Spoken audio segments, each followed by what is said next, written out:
Definition of done. We have finally come to the end of our Scrum class.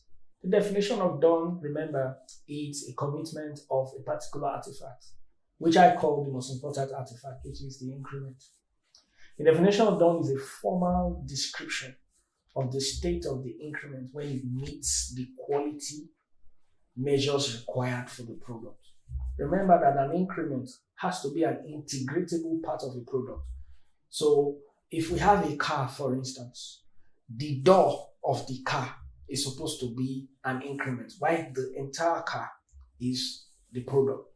Now, the door of the car, when manufactured, has to be able to suit properly, engage properly with the hinges created for the frames. If it doesn't fix properly, that door is not integratable to the entirety of the product.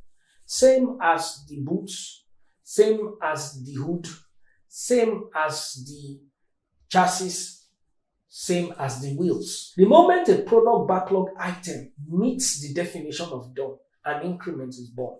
Remember that product backlog items are a list of the features of the product that we intend to deliver when we run different sprints. So the product backlog items, once you tick it, it is an increment. If you don't tick it, it is still a product backlog item that is uncompleted, that may be sent back into the product backlog or given to the product owner to do as he pleases. The definition of done creates transparency by providing everyone a shared understanding of what work was completed as part of the increment. If a product backlog item does not meet the definition of done, it cannot be released or even presented at the sprint review.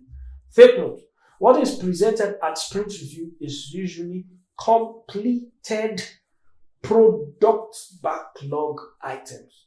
If it's not completed, it's not presented.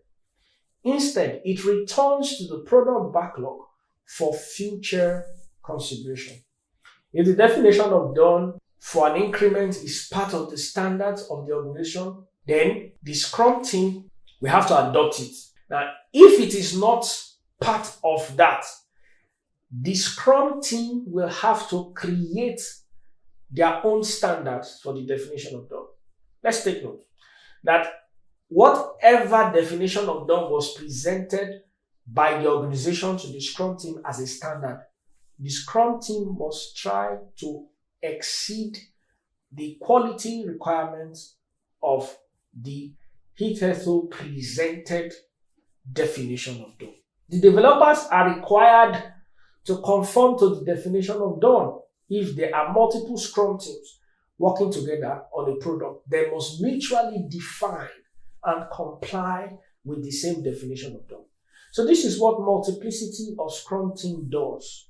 It causes us to have different sub-teams.